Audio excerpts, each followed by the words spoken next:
What's up, everybody? And welcome to the eighth episode of the All About Life podcast with your host Malik. And it was a pretty good week for me.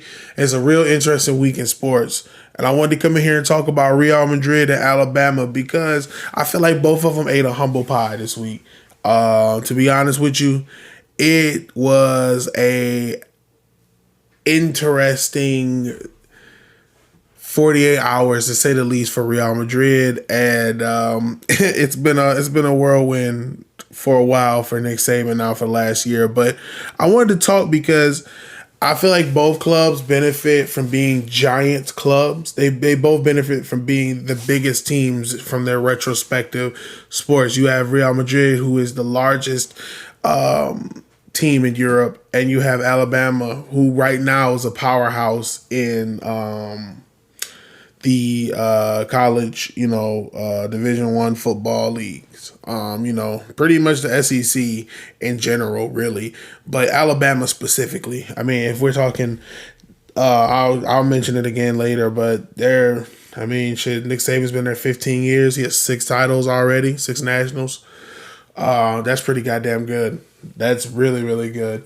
And that's not, I don't even know if that's counting some that he's lost, but he's been to pretty much almost every college playoff game. I don't think they've ever missed the college playoffs so far. But basically, because neither of these teams have salary caps, right, in their sports, where it kind of dampens what they want to do.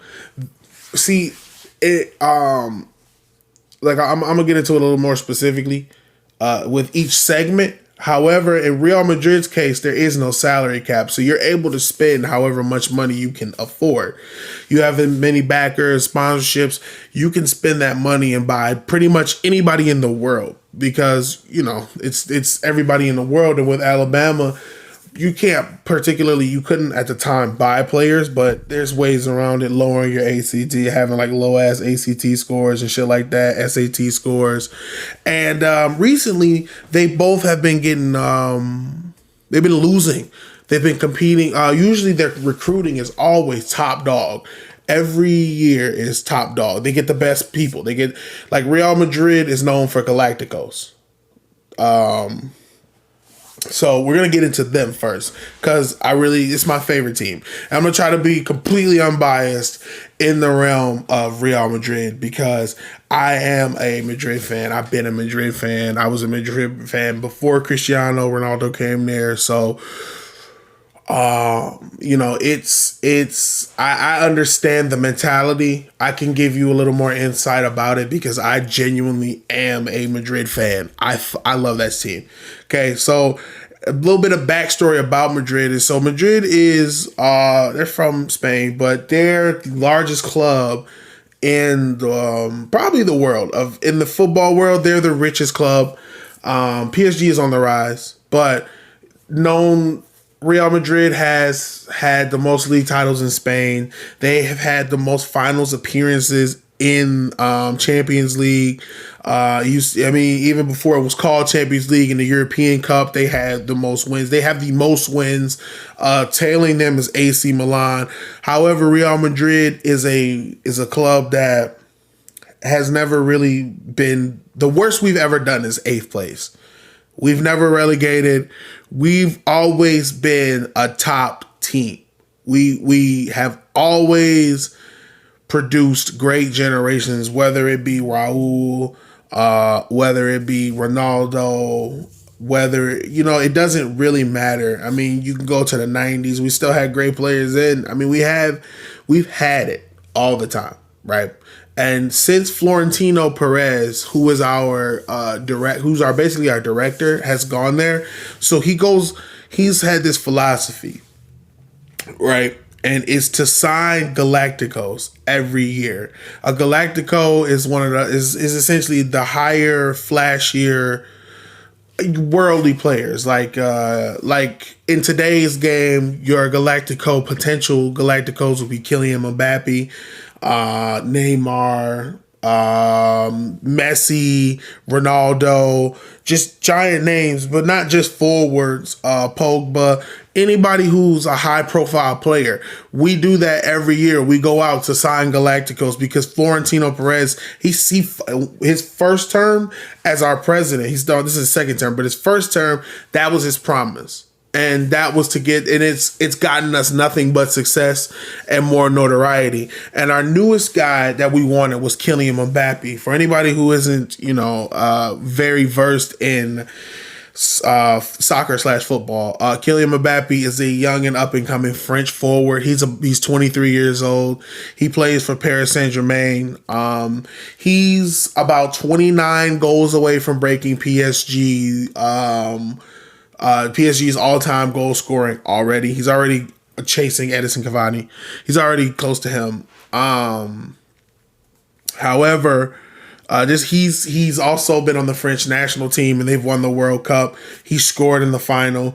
He's been regarded as, him and Erling Haaland have been regarded as two of the best prospects for forwards. Right, for the last 3 years, they've both been developing at their respective clubs. Haaland at Borussia Dortmund, and Real Madrid had an interest in both of them. But how it works is you have to narrow it down because we have a whole team, but we only need one forward. We are the one difference, and this is where my bias comes in. We are honestly one difference from competing at the top flight of the world every single year, right? I mean, look at it this year. Look at we've done this with Karim Benzema, and he's a world class player, but he ain't no fucking Ronaldo. He ain't no Neymar. Okay, he's not those guys, but he's a great striker. He's a great forward.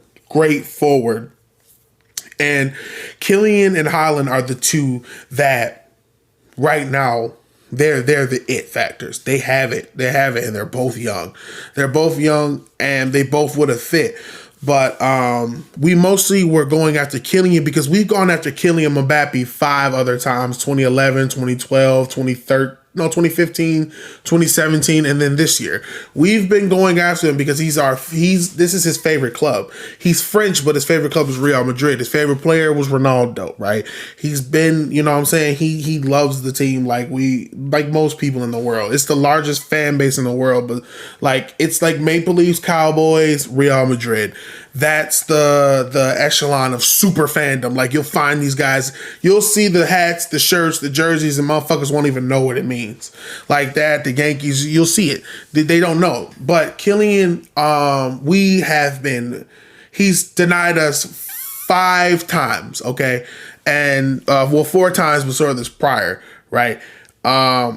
And he was disgruntled. This one felt different. He was disgruntled at PSG, right? He did not like his coach, nor did he like the sporting director at PSG.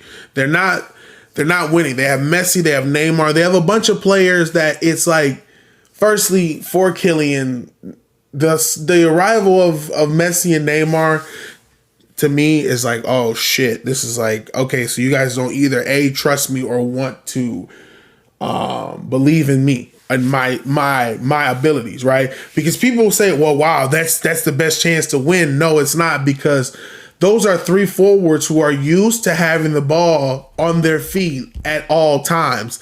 It's just like putting LeBron James, LeBron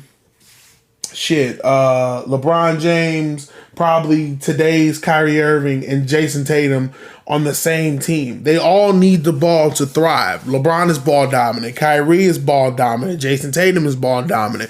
In soccer, Messi, Neymar, and Mbappe are used to receiving setup passes. Messi, not so much, because Messi can do it all. He can run up the entire field, dribble it off, and pass it. But Messi's a finisher. He's a great finisher. We're talking about a nigga that had 100 goals in a season, in a year calendar. Like, I'm talking international, club, all of the shit. 100 goals. That's ridiculous. Him and Ronaldo are only 2 dudes that even come close to that. Yet you got him on a team with him and Neymar is also another great forward. You have 3 dudes that the midfield is like, yo, who the fuck do we pass this to? We don't know. So it's harder for him to score, because if you Pass it to one, you're alienating two. And in the locker room, because all three of them, I mean, they're cliques. There's Messi's clique and Neymar's clique and Mbappe's clique, because they're all three of the top players in the world. You don't want, it's stressful, right? So Kylian was really frustrated there at PSG. I mean, his midfield isn't as good as ours. His defense isn't as good as ours. His goalkeeper isn't as good as ours. The coaching isn't, but nor the culture.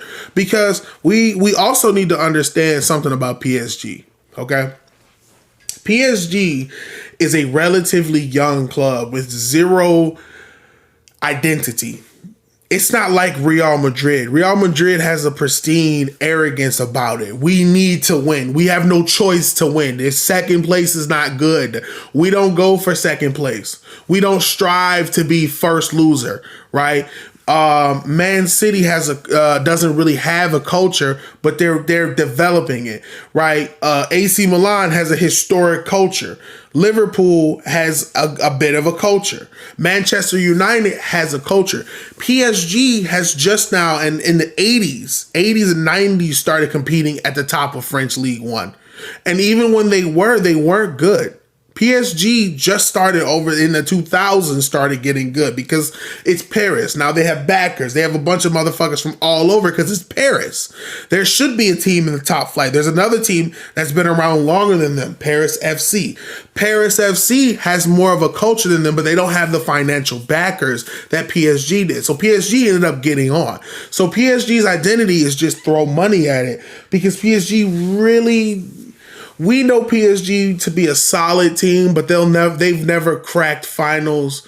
And honestly, I've never been truly impressed by most. I've loved their jerseys. They're a great fashion team, but they've never been the holy shit guys. So there's no culture there. It's all new. It means they have new they have new Saudi, Qatar backers. You know what I'm saying? So they have these princes that are rich. Okay, so now they're on the page of throwing, they can give money, but there's no culture. Real Madrid has that culture already. We have it set up. The way that we are, it's win or go home. And at PSG, it's just, hey man, we look good, right? We got the three best forwards. Let's make some money. We've never really had that identity, and that bothered Kylian. It did. On top of that, your coaches don't particularly feed. They don't want you. Not that they don't want you, but they have Messi and Neymar to worry about. They're not going to give you the ball every time. So we're just looking at it like this is the heavens are opening. There's so much going on. Then this year, on top of that, we play PSG. Now Messi misses a penalty. Maybe Kylian should have took it. Who knows? But Messi misses a penalty. We end up, end up being 1-0. We end up turning it around and beating them. Even more disgruntled now. So Kylian now is on a team where he don't get the ball all the time. The locker room is clicked the fuck up, mind you, because half the locker room is South American. You got Angel Di Maria, you got Messi, you got Neymar, you got a bunch of South American dudes, and you got a bunch of French guys. So it's just like it's a divided locker room. They're losing, they're not trying. You got Sergio Ramos trying to take everybody kneecaps out in practice. It's not a good look for everybody. It's not. Nigga Sergio is getting red cards in practice, right? So after that, Kylian's like, man, to us, it just looked like he was like, man, fuck that. I'm done. I don't want to play with these. I don't want to play with y'all no more. Like y'all not trying to win. Y'all are a bunch of bitches. And so Real Madrid thought that they could jump from the top rope like Jeff Hardy and do a swanton bomb into a contract because this is his favorite club. He knows what is expected of him. He knows that we tried to get him 4 times before this previously. He knows. He's aware. And at PSG, they don't really understand that. They don't understand that we're trying to manipulate the fuck out of him. And we had him. And this is exactly what I mean by like when things don't go your way. Now listen to this whole part, right? So Kylian, we have him. He comes to Madrid. We walking him. He talking to him. He's like, "Hey guys, I'm fucking coming here. I'm here. I love the heat. I love salsa. Nick, man, it's gonna be a great time, man. It's gonna be a great time. All of us group hug." Florentino crying. He's happy. Whole team's like, holy shit, we got him. We have like 3 French dudes already. We got Camavinga, we've got Benzema, and we've got Mendy, okay? So we already have the 3 French trio connection right here. We've got them. We've got everything this man could possibly want on this team. We've got Luka. We've got intelligent midfield. We've got great defenders. We got forwards. We got wingers with Vinny and Rodrigo. Rodrigo's going to be gone. But Vinny and Benzema, we had a lot. We had a lot to offer him. So, you know, a verbal commitment, not a written commitment. Keep that in mind. Keep that in mind. So, you know, just over the week, it starts to change. Now, all of a sudden, he's talking to Macron. Now he's talking to PSG. PSG like, hey nigga, what you need? He's like, I need the keys to the Bentley. Okay, I need y'all. Listen to me. I don't care if we got Messi, Ronaldo, Grivaldo, Gerbaldo. I don't care whoever you have on this team. This is my team. You want me here? You make the look at the American teams. When the American teams want somebody, they make that whole team about them. He said, look at Real Madrid. I know that's what he was saying. Look at Madrid. We make teams around our Galacticos. We don't make we make it around the star player because the star player got to carry. PSG didn't understand that all up until that conversation. Whatever conversation they had behind closed doors, they began to understand we need to get this nigga the keys now or he's going to drive the fuck away in their car. So they go and secure everything that he wants. They fire the coach. They fire the sports director. They give this nigga $700 million. They give him everything. And he stays. He stays. Oh my gosh. The world was upset. The world was upset. Me as a Madrid fan, I don't think y'all understand. We don't give a fuck like that. You know why? Because when Ronaldo, who just left our team, the world's greatest player, Cristiano dos Santos Aveiro, left. He didn't care. He didn't care. He left. What happened? We went through 2 years of turmoil, turned that bitch around, won 2 leagues, and then are in the Champions League finals. You know why? Because we have a fucking mentality instilled that even if your ass is gone, we have Galacticos and we will get more. But the rest of the world was like, wow, Kylian, wow, I can't believe you didn't do the traditional thing. But the game is different now, man. If anything, I was more loyal for him to stay at PSG. He French, the nigga was born in Paris. They gave him everything he wanted. And now La Liga is upset, and so is Real Madrid. Now, I'm trying to figure this out. I'm trying to figure out, because it's comical to me. You as a Real Madrid, you as Real Madrid, at every single recruiting have brought out money, gifts, the whole 9. You were the 3 kings, and everybody you've ever bought before, everybody that Real Madrid ever, trust me, when we come knocking, you open the door. Because we don't come back. We are literally not that group that will chase you unless you're Kylian. He's a kid. We tried it, okay? We thought he'd come. So you know Real Madrid. We're not going to come looking for you. That's our motto. That's our MO. That's how we get down. But I think Real Madrid and La Liga are salty because now, hey, there's competition in recruiting. You're not the top destination anymore. Real Madrid fans, y'all got to understand something, man. The world changes ever so often. Listen, Madrid is a beautiful place. You know, and then you got fucking Ibiza too. You have so many things to do in Spain. But guess what? That may not be where his ideals like lie, bro. That may not be where everybody wants to go now. And Madrid is pissy, and La Liga is like, this is a travesty. I'm like, why? Because he verbally committed to your team and decommitted? It's a verbal commitment. It's not written. You have to understand interests change. Like in the NBA, everybody didn't want to go to LA for a minute. It wasn't cool from like 2012 to like 2019. It wasn't cool to go to LA. It wasn't. And you know what? LA had to deal with that. They had to find ways to reinvent themselves and get back into, because everybody didn't want to go to Hollywood. Niggas still don't want to go to Hollywood. And Real Madrid and La Liga need to understand there's now competition. You're not even, I wouldn't even say Madrid is a top 3 team to want to go to no more. And that's a bold ass statement coming from a fucking Madridista. That's a bold statement. I'll give you 3 teams that could pull any player in the world right now if they wanted to. Man City, because they got the fucking money and they have the team, and now they're having the culture. PSG, because they have the money, they have the city, they have the culture. And Liverpool, because they have the money and the winning mentality.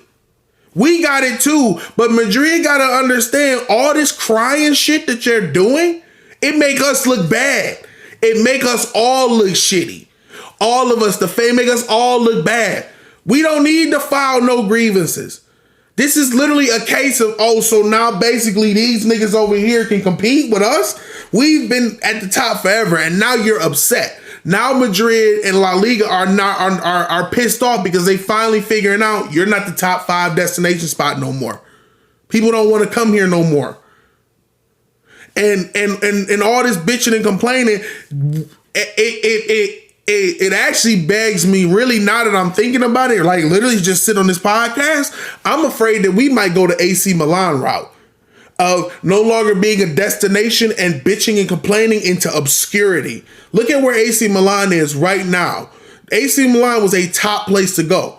AC Milan had a run of Galacticos too. Make no mistake, in the 90s, in the 2000s, hell, even in the 2010s, in the early 2010s, AC Milan was making moves. But guess what? It shrunk. Everything shrunk. Hell, they used to have an academy in Detroit. They don't even have it no more here.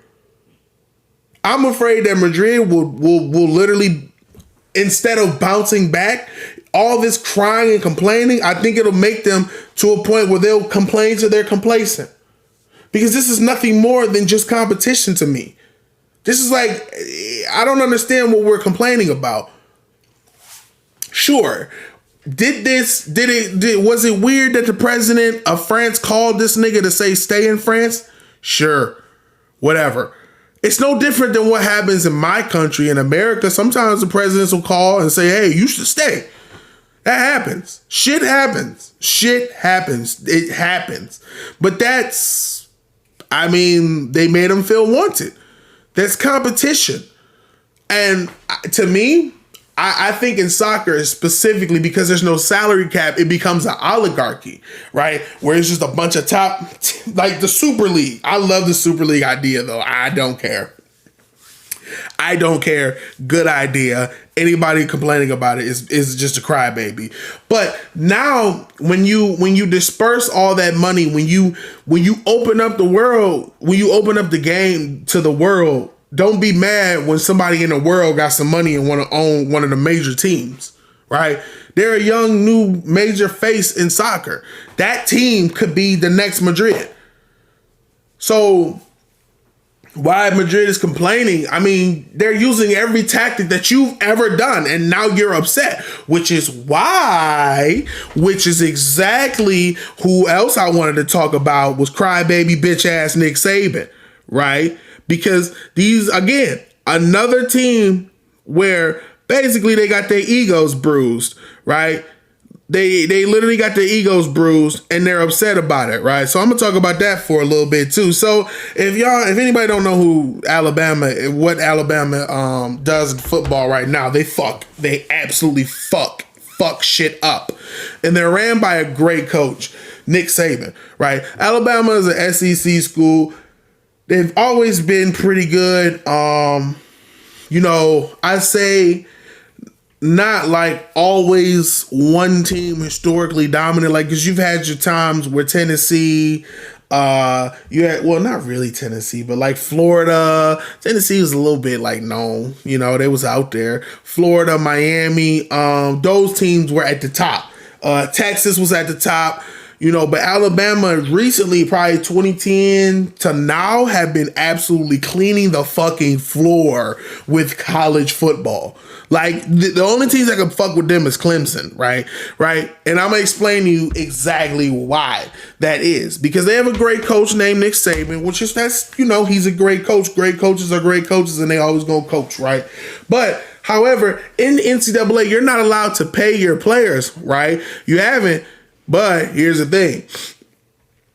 When you're basically the number one team, in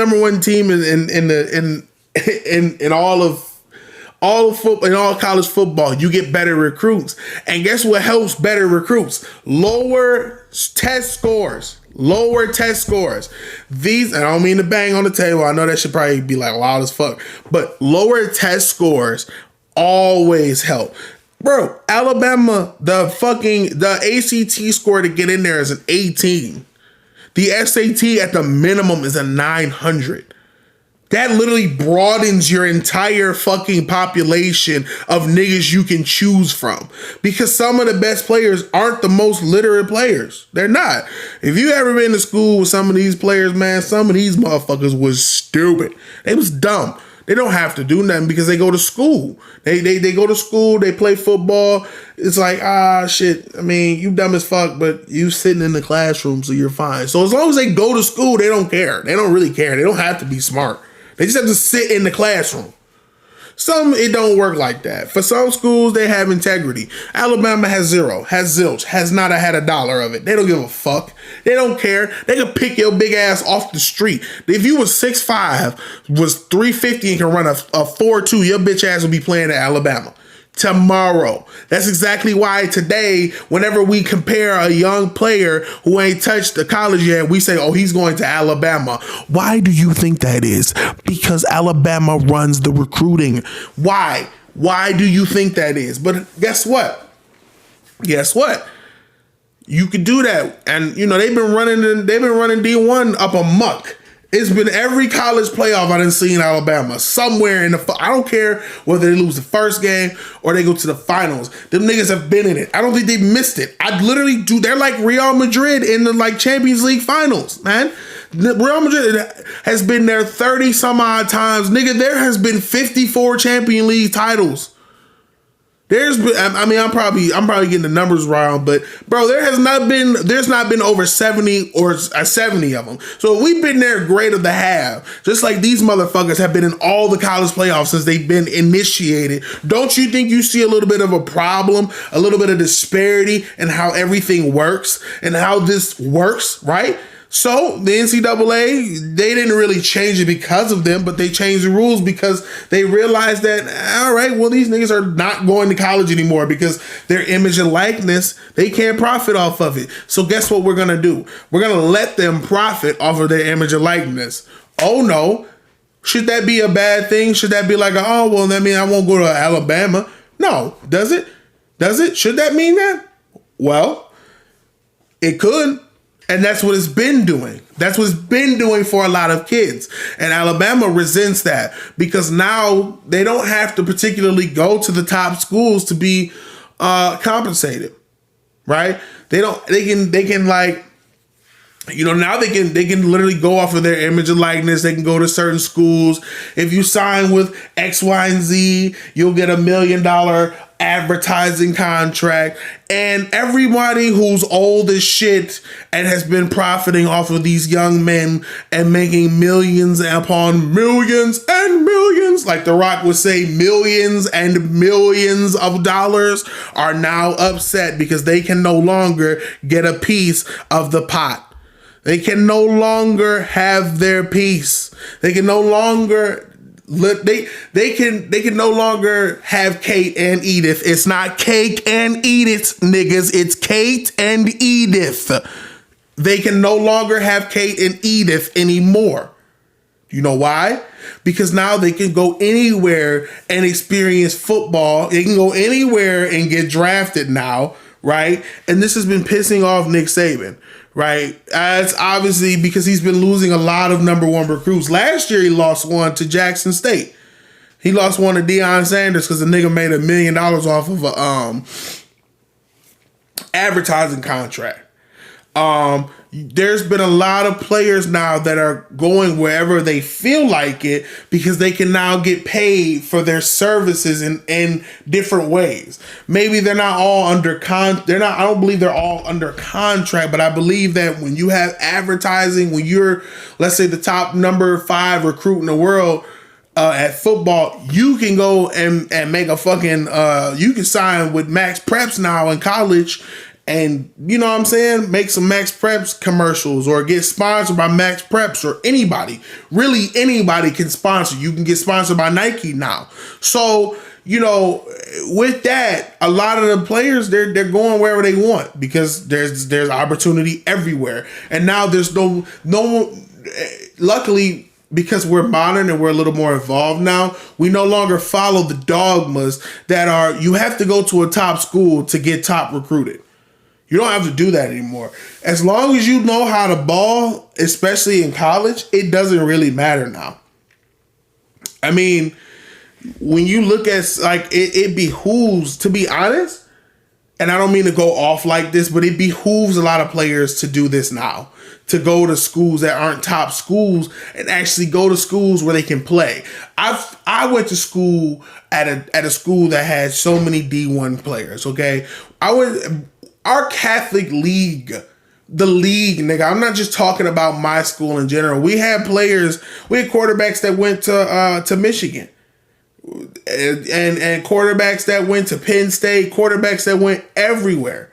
We have receivers that went everywhere, right? But our receivers that went to, like, let's say rather Penn State than Alabama or Florida or where they actually were able to play, those niggas are in the league. Allen Robinson, KJ Hamler, they go to where they're able to play, right? Instead of just going to the big name school and being recruited by a big name school. Because everybody want to play for Michigan. Everybody want to play for Ohio State. Everybody wants to, but that's the point. Is these big schools will recruit the number 1 nigga, the number 2 nigga, and the number 3 nigga and have all 3 of them on the same team. Because they don't care. It's not like the NFL where you get one top quarterback and that's it. Because you ain't got to pay the nigga. You don't have to pay nobody in college. But now since players are getting that shit, now they're getting their money, they're getting their chicken, their cream, their cheddar, whatever you want to call it. They're going their own ways. They're separating. They don't feel the necessity of, man, I got to go to Michigan and compete with this nigga and play one half with him. Why? It's the stupidest shit I've ever seen at Michigan and all these quarterbacks. I be seeing 3 different quarterbacks. That's why I hate college football. I'll see 3 different quarterbacks on one team. I'm like, now you know goddamn well you done fucked up somebody's momentum. Right? One of these niggas' momentum is now absolutely thrown in the toilet because you want to put in your 3rd quarterback who's also the 5th ranked quarterback in the goddamn country. This shit is dumb. He should be somewhere else making his chicken and bread, throwing the ball all game instead of sitting behind some other nigga. Right? But that's how college recruiting work. And don't nobody see that shit. Nobody see that shit. Nobody see how they get the best players, put them all on the same team, and just leave their asses there. We don't give a, think about it like this. We don't give a, I tell you exactly what I think their perspective is. Listen to me. You're going to play on this team. We don't give a fuck how you do because you're not playing for Clemson, because you're not starting for Clemson or Tulsa, or you're not starting for Houston. We don't give a fuck where you go as long as you don't go play for the Tiger Cats or whoever the fuck, whoever it is. Michigan, we don't care however who you play for, as long as you don't go play for Toledo, as long as you don't play for Ohio or any team that we have to directly face. That's the same shit that Nick Saban has been getting off. And now they don't do that. And now he mad. Now he throwing shots at all these, well, the guy from Jackson State got $1 million. I think Jackson State paid that guy $1 million. The guys from Miami made $400,000 to play there. I mean, the way you look at it now, we're going to have a hard time recruiting down here because everybody's just making money. So you mean that the game got more competitive because now players from HBCUs that haven't been getting drafted or looked at their entire lives because they were deemed not good enough, because the HBCUs weren't good enough, even though plenty of great players go there, they don't get the exposure. So you mean now that number one recruits are finally sticking their necks over there, now it's a problem? It's nothing to do with race. That's not what I'm talking about. I'm talking about general competition. Big clubs like this, big clubs, especially when there's no salary cap, love to sit back and be complacent and don't care about competition.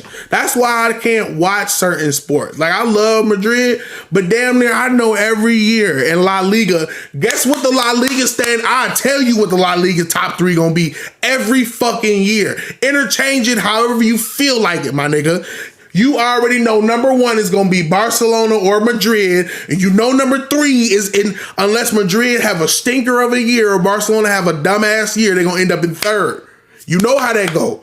You know Valencia going to be somewhere near the top five. You know the teams that's going to be their competition. The real competition is Champions League, right? Let's keep that a bean. Don't nobody, really don't, we like La Liga nice when you got 2-3 really good teams going at it. It's not like the EPL where it's 5-6 competitive ass teams that can literally go for Champions League. That's not how it is. That's the same shit with like Alabama. These niggas are bullying the rest of the leagues. All the big clubs are bullying the rest of the little clubs. They just cannon fodder. We sit and watch college games because we love the fucking stupid Cinderella story. Oh my God, can you believe for the fourth time in fucking Akron Zips history, which is 400 years, could you believe that these guys beat Michigan? Wow, let's talk about this for 20 years. No, let's have competition. Let's actually make the shit competitive instead of bitching and complaining. That all it is that two big clubs this week got their egos bruised because they've always been used to getting the number one. It's the same shit while like you look at some of these famous niggas and you be like, damn, why these niggas crazy? Why these niggas be hitting on these girls that like deny them? Because they're so used to getting what they want that when they don't get it, they start throwing tantrums and get erratic. That's exactly what this is an erratic attempt to basically Real Madrid, especially Madrid, even Nick Saban, because Nick Saban don't even say shit. So this is even out of character for Nick Saban. Nick Saban be sitting there, I'm not gonna, so quit asking. That's the same nigga. That's the same nigga that won't tell you what the fuck he thinking about when he throws a goddamn Hail Mary on 3rd and 2. But now he feels the necessity to come out and speak out against HBCUs and other schools who have been under the foot of all these big ass schools for getting some recruits now. So recruiting is hard now. Okay, so what? You're Nick Saban, nigga. You have 6 national championships, nigga. You can walk into any recruiting room and go, look at these rings. You gonna tell me it's hard for a 6-time national champion to recruit? Really? You gonna tell me now the program that got their own fucking arena, their own practice facility somewhere off like a fucking NFL team that's technically a low-class NFL team? You gonna tell me y'all gonna have hard time recruiting? Get the fuck out of here. I don't believe that. I don't believe that. When these niggas just in the college playoffs this year? I actually don't know. Give me 1 second. Let me look. Alabama football, Crimson Tide. Let me see what the fuck these niggas did last year. Because he out here bitching and complaining. Out here bitching and moaning. 2021. Oh, look at that. College football national championship finalist, SEC champion, SEC West Division champion, SEC Cotton Bowl champion, SEC championship game against Georgia, a W. Get the fuck out of here, Nick Saban. Get out of here, Nicholas. You went 13-2. You went 13-2, nigga. Your defensive coordinator is Charles Kelly. You're fine, bro. You have enough. You have enough. What are you complaining about? How can you not recruit, nigga, when you go 13-2? You lost 2 games all season. 2 games. So what are we bitching about? That's what I don't understand. What are we complaining about? Our egos are bruised. Why? It's so uncharacteristic for both fucking clubs, but they're big clubs. They don't never talk about how they be fucking over any other club that's ever wanted some random nigga and just left him on the bench. You don't never hear Real Madrid bitching and moaning about how them niggas moved heaven and earth for Fabio Quintrao and set him on a bench to look stupid all his whole career at Madrid. You never hear about them when they bitch and moan about that stuff. But yet and still, big clubs, whenever they feel like they've been slighted, we all gotta listen. Shut the fuck up. Honestly. I'm a Madrid fan, and I wish Florentino would shut his leather ass up. Shut your leather face ass up. Go find somebody else. We didn't lose $1. We didn't lose $1 in the pandemic. We came out $500 million up, nigga. How the fuck are we gonna have a problem signing somebody else? Even if it take 2 years, we're in the Champions League final this year.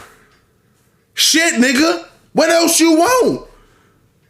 What else could Nick Saban bitch ass ask for? You just got to the finals. What you out here sneak dissing niggas for, bro? Are you shitting me? Because you lost 1 recruit?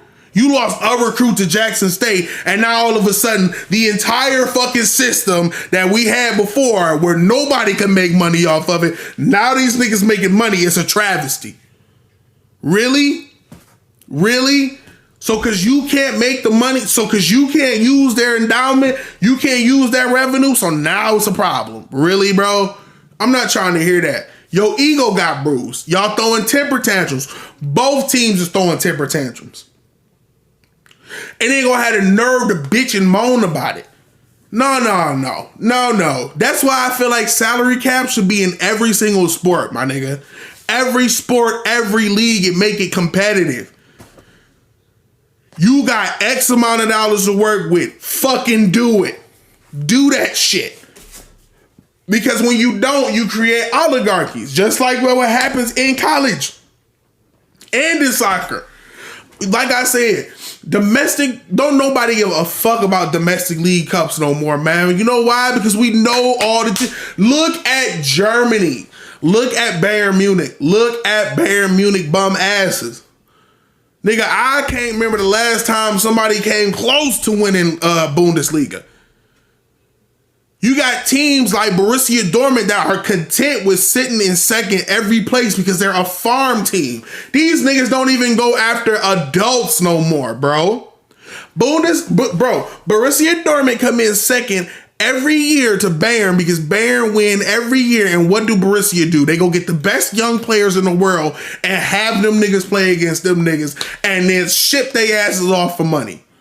That's where no salary cap got you right now. Look at France. Who the fuck play in France? Nigga, Lyon just won the first championship out of from PSG in like 7 years, bro. Think about that. Think about how AS Monaco is set up in France. AS Monaco is set up as a farm team of dick nasty players like Kylian Mbappe. Great players that at one point these niggas was getting in the Champions League quarterfinals, semis, and guess what they said? Oh, we got to sell these niggas. We making some prime dollar. So you telling me right now the game ain't fucked up? If you telling me right now the game ain't fucked up, I'll slap you. If you tell me right now that UEFA is a more safe fucking instrument to work soccer from than Super League, I'ma slap you. Because you're lying.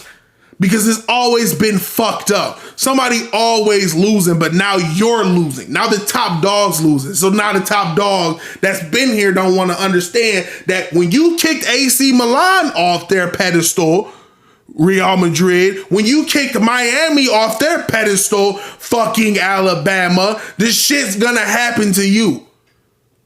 That's life. C'est la vie, bitch. So what? So what? 2 egos bruised.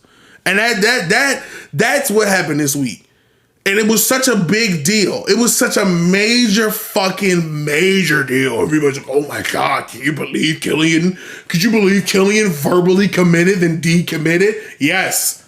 Yes, the fuck I can. Because when they said he verbally committed, I said, great, where is this nigga's signature? Where is that? Where is this nigga's John Hancock? Nowhere. Nowhere on the page. So if it's John Hancock ain't on the page, guess what? He don't have to be here. Nobody is old shit until you actually put it in written terms. So, you know. And I'm a Madrid fan. And I don't mind ragging my team. See, that's the problem. A lot of fuck niggas will just sit there and blood a team for doing whatever they do. Like Florentino could literally walk down the fucking the goddamn ramp at the Santiago Bernabeu, pull his pants down and shit on half of the group, and half the Madrid still will be like, "Oh my God, this was amazing. Thank you, Florentino. This shit was the greatest shit I've ever had." Like, it tastes like sugar, because that's how stupid some people are. They'll allow their club to fuck up and look nasty because they're a fan. Nigga, Madrid look down bad right now. We look bad bitching about this, talking about we gonna take this shit to court. Take what to court? What you gonna take to court? They gonna be like, sir, get the fuck out of here, but give us that money. Give us that money for them legal fees, but get the fuck out of here. That ain't gonna work. They talking about they gonna file a grievance with UEFA. Nigga, UEFA don't like you. Madrid, UEFA don't like us. That's like a black dude running to a cop in the middle of the deep south to tell him that a Klan member is chasing him. Nigga, now you got a Klan member and a cop chasing you. Congratulations, dumbass. You getting doubly fucked. There's no point in complaining. So yeah, that's pretty much what I wanted to talk about today. Both of these niggas was on some sort of bitchy complaining moment, but they're both just big clubs that really just got mad that they just got beat. Sometimes, nigga, that's just what it is, nigga. Everybody don't gotta come to Madrid. Everybody don't gotta come to fucking Bama every year. The fuck? Every top recruit is not expected to. That's expectancy. When you get to that top, you expect shit. Ain't nobody around to tell you a dumbass no. So we'll see what happens for both. We'll both fall into obscurity and keep bitching about that and then turn it into glory day remembrance? Or will they bounce back and remember that they are the guys who are at the top and there's a reason they're at the top? So we just gonna have to see. We'll have to figure that one out. But other than that, the playoffs are going crazy. Luka Doncic is having the team is good, but you already know what they're going to do. They're going to keep trying to act like the Dallas Mavericks. Like, oh, the Mavericks, they just don't have no teammates, even though this nigga has two teammates that literally keep busting ass. They just keep busting ass. I think every game they've had two players besides Luka over 20 points. I mean, fuck, nigga. That's help. That's help. That boils down. I don't care if you got 40. That boils down to you wielding your team. That's what that boils down to. Cause I watch some of them games, man. I don't watch them. I will say though, this might be a hot take, but I think the Warriors are gonna need to trade Klay Thompson. I don't think anybody really thinks he's the go-to guy. Like, I was watching it, and you can just kind of see, like, it's not that he can't shoot. It's not that they don't trust him. He's no longer that option, bro. Like, he'll be wide open in the corner. I've seen, like, maybe 4 or 5 times. Like, bro, y'all gotta hit that, bro. You're sitting next to Klay Thompson, and you're not passing the ball to Klay Thompson, bro. Like, bro, pass that. So, yeah, that's pretty good. The East, I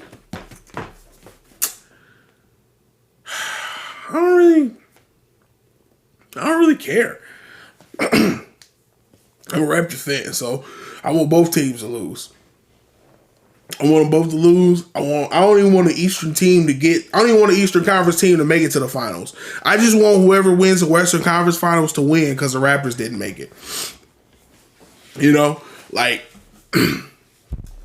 I wish we could just like kind of cash in a Money in the Bank and just like 5 of our players come on we still lose. We still get beat. Our best 5 will still get beat. even if we had the money in the bank at the last second to try to score the last point, we'd still lose because we're ass. But yeah, other than that, the Leafs blew the fucking lead. It's been a stupid week and a half. But yeah, you guys will hear this tomorrow. It's the 23rd. It's Monday, but you guys will hear this Tuesday. So hope you guys are having a good week. And yeah, see ya.